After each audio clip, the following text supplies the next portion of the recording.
मुस्कान जल्दी जबलपुरा पापड़ तनुष को मुकुल ने मार दिया है।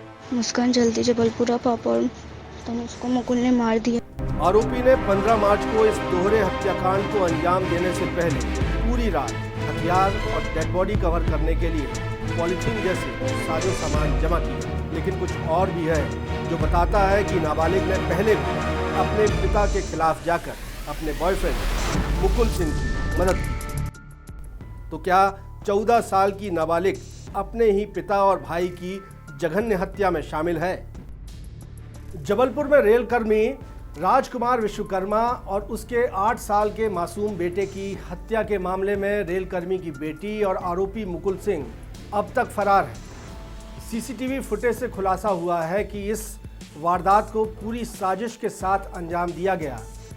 आरोपी और कोई नहीं बल्कि रेल कर्मी की बेटी का ही बॉयफ्रेंड था, जिसने ऑनलाइन हथियार खरीदकर हत्या में इस्तेमाल किए।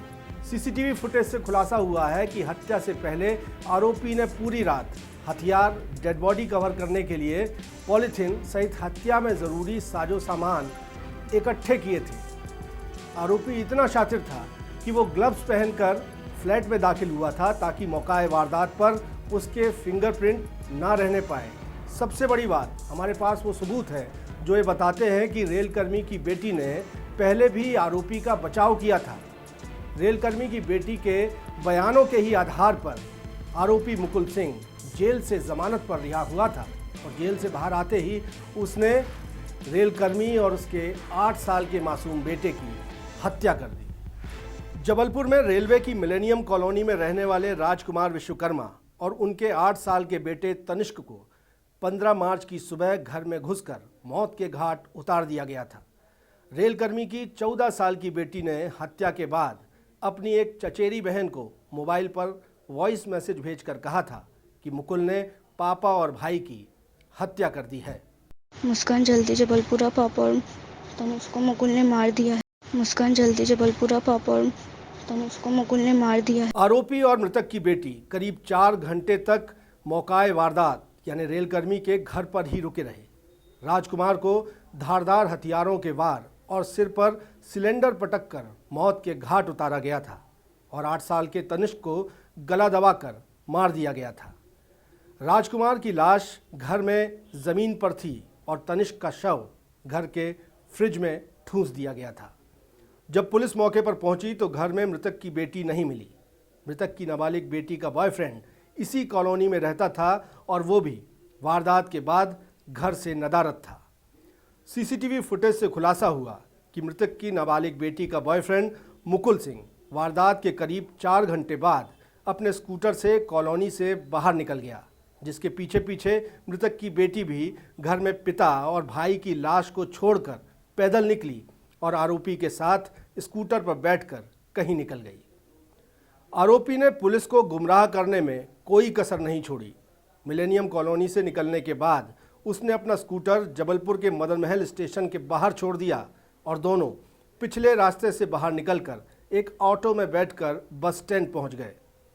सीसीटीवी फुटेज बताते हैं कि आरोपी और मृतक की बेटी यहां से एक बस पकड़कर कटनी पहुंचे और कटनी स्टेशन से ट्रेन पकड़कर पुणे पहुंच गए।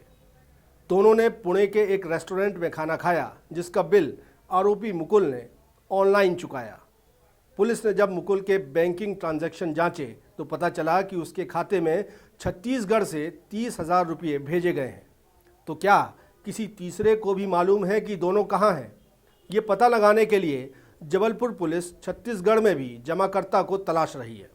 बहरहाल सीसीटीवी फुटेज में मृतक की बेटी की जो बॉडी लैंग्वेज दिख रही है वो बताती है कि वो आरोपी के साथ तकलीफ में नहीं बल्कि कंफर्टेबल है।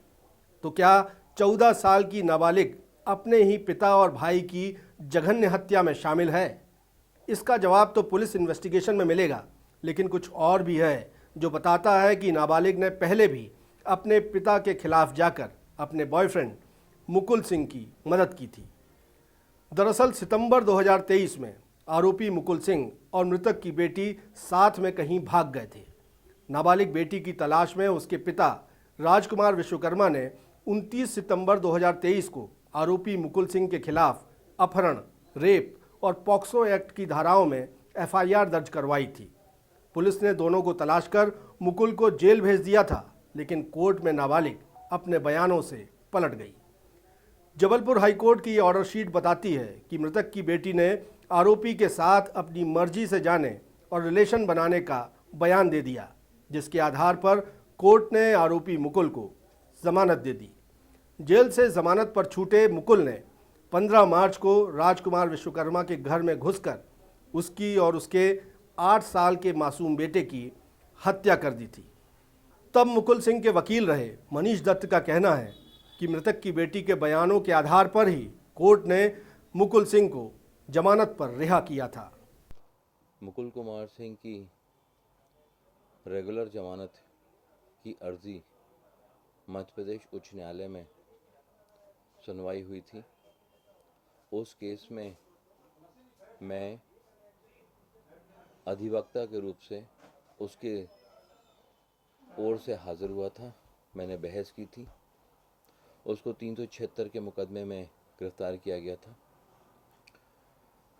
आर्ग्यूमेंट ये किए गए थे कि जो लड़की जिसके साथ भागना और उसके साथ में रिलेशनशिप के बारे में बातचीत उठी थी वो सफिशेंटली मैच्योर्ड थी। उसके स्टेटमेंट से ट्रेन से ट्रैवल किए थे, कहीं पर उसने कोई शिकायत नहीं की थी। इन सब तथ्यों से उसकी कंसेंट इन्फर हो रही थी और कंसेंट इन्फर होने के बाद में मध्य प्रदेश उच्च न्यायालय ने उसको जमानत पे छोड़ा था। इधर जबलपुर पुलिस की जांच में खुलासा हो रहा है कि जेल से जमानत पर छूटे मुकुल ने ये दोहरा हत्याकांड साजिशन अंजाम दिया था। मुकुल ने अपनी नाबालिग गर्लफ्रेंड के पिता को रास्ते से हटाने के लिए ऑनलाइन हथियार खरीदे थे। ये बड़े चाकूनुमा हथियार थे।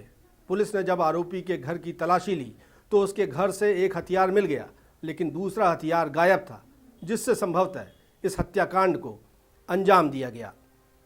आरोपी ने 15 मार्च को इस दोहरे हत्याकांड को अंजाम देने से पहले पूरी रात हथियार और डेड बॉडी कवर करने के लिए पॉलीथीन जैसे साजो सामान जमा किए थे। आरोपी इतना शातिर था कि वो मौकाए वारदात पर अपने फिंगरप्रिंट छिपाने के लिए ग्लव्स पहनकर मृतक के फ्लैट में घुसा था। इसके सीसीटीवी फुटेज भी आप देख सकते हैं। बहरहाल जबलपुर पुलिस की कई टीमें कई राज्यों में आरोपी और मृतक की बेटी को तलाश रही है। फिलहाल जबलपुर पुलिस आरोपी मुकुल के रिश्तेदारों और उसके दोस्तों से भी तफसील से पूछताछ कर रही है, लेकिन आरोपी और उसके साथ रवाना हुई नाबालिग दोनों लगातार अपनी लोकेशन बदल रहे हैं। बहरहाल इंतज़ार है इस नाबालिग की दस्तयाबी और आरोपी मुकुल सिंह की गिरफ्तारी का, ताकि इस दोहरे जघन्य हत्याकांड की कलई खुल सके।